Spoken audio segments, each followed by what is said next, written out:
Hello and welcome back to the Football Bank. Today we're going to be looking at how we deal with the unpredictable nature of football by bringing expected goals or XG into our analysis.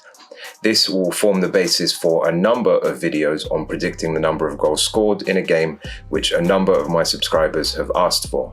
So I've gone away for a while, done my research, built and tested a model, and I will share that information with you today. So why are expected goals important? Well, football is one of the sports with the most amount of luck involved. A team could dominate another team for the entire game and still end up losing 1-0, with the other team nipping in a lucky goal. I'm sure as many of you are aware who have played the long-running Football Manager game and run into the classic scenario of getting FM'd where you dominate a team and still end up losing 1-0. In other sports, where there are less variables, less random events, and more regular scoring, the element of unpredictability is reduced, and you can often bet on the favourites to win those games. So how do we deal with the unpredictable nature of football? Well, to do that, you need to start to bring in expected goals into your analysis. What are expected goals? Expected goals, or XG, is a measure of the quality of a chance by calculating the likelihood that it will be scored from a particular position on the pitch during a particular phase of play. This value is based on several factors from before the shot was taken. XG is measured on a scale between 0 and 1, where 0 represents a chance that is impossible to score, and 1 represents a chance that the player would be expected to score every single time. Let's take the scenario of a long-range shot from the halfway line, which is going to have an expected goal of very close to 0, compared to a ball that's driven across the box into the striker, and he's got virtually a tap-in to score the goal, and that would have an expected goal much closer to 1. Interestingly, penalties have an expected goal of 0.79 based on the conversion rate of penalties across the world. So, what factors are considered? Well, you have the distance to the goal, the angle to the goal, whether it's a one-on-one situation, whether it's a big chance, the body part that the shot was taken with, for example, header or foot, the type of assist, for example, through ball, cross or pullback. This determines how easy it is for the shot taker to get control of the ball and get an accurate shot off. And also the pattern of play. So to illustrate this, I'm showing this graphic from the Analyst website, where they look at Gabriel Jesus, Manchester City striker in the 2019-2020 season. Each of these dots represent a shot taken by Jesus in that season. The red dots resulted in a goal, whilst the purple did not. The size of the dot represents the expected value of a goal. The larger the dot, the greater the XG. You'll see a high correlation between shots with high XG, the larger dots, and goals, the red dots. So we can deduce from this, high expected goal scoring outcomes should lead to goals, whilst the smaller dots further away from the goal have lower XG and did not result in goals.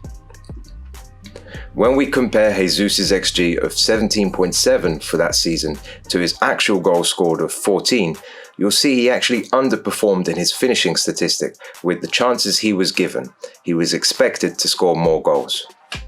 Okay, that's nice information to have, but how does that help us with our betting? If we take the XG of all the players in a team for a particular game, we'll get the XG for the team in that game. Now, luckily, there are websites and plenty of resources who do this for you and you can get for free on the internet, but if we get the XG of a team for a game, we can get an idea of how good the team is at creating scoring chances, more so than just by looking at the goals. And if a team can create chances, then you would expect them to score. And if they score, you'll expect them to win. So let's see how we could have used XG to predict the result of a game over our standard analysis. So the game in question was in the German Bundesliga, with Union Berlin at home to Köln. In Union Berlin's last 3, they had one home draw against weak opposition and 2 away losses, 1 against strong opposition, 1 against medium. Not a great record of form at all coming into this game. In Coln's last 3, they had 1 away win against strong opposition, 1 home draw against strong opposition, and a loss against medium opposition. Much better form than Union, and even adjusting for the home advantage, you might say that the game leans towards Coln, or at the very least, a draw. But let's revisit those results and instead determine the winner by looking at expected goals. So let's look at Union's results. Union still lose to Bayern Munich, but the XG suggests a closer game than the actual scoreline. Union's XG against Stuttgart was slightly better, but perhaps a draw is still fair here. And the game against Wolfsburg, where they lost, they actually had much higher XG. It seems that Wolfsburg scored a lucky goal. So now rebasing this on XG, it now becomes a Union win. And for Coln, well, their draw against Dortmund remains a draw, but they did create better chances in the game. Their win against Leverkusen switches to a loss. Leverkusen created much better scoring chances, and Coln were lucky to win that game based on XG. And the loss to Hoffenheim, well, they were dominated in the XG department, so that remains a loss.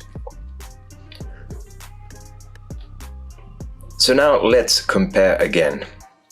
Union now have an away loss against strong opposition, a home draw against medium opposition, and an away win against medium opposition. Coln have a home draw against strong opposition, an away loss to strong opposition, and a home loss to medium opposition. When we bring back in the element of the home advantage into the game, who do you think the winner should be now? That's right. Union won the game, winning 1-0 and massively outperforming Coln in XG. Sometimes just looking at the results of actual goals is not enough. You could have got odds of 2.25 for the Union win, when from XG analysis and home advantage reasoning, it was much more likely that they would win than the odds suggested. A quick word of warning though, be careful of trends with teams who consistently underperform against their XG. It could be a sign of poor finishing at the club and possible that they may not realise their full XG potential. So that's just one example, but it's why I've started to factor XG into my analysis, and it's led to much better predictions on pre-match betting. It does involve extra work recalculating the scores of each game, but if you want to avoid having to do the calculations yourself and get better value picks, follow the Football Bank on Instagram and make sure you subscribe to the channel for more content like this. As always, if you can leave a like on the video, it'll really help the channel to grow and put more time and resources into bringing you these kinds of videos. In the next couple of videos, we'll look at how we can use XG to actually predict the XG of an upcoming game, and then use that to bet on goal markets like over and under 1.5 or 2.5 goals. So until then, goodbye.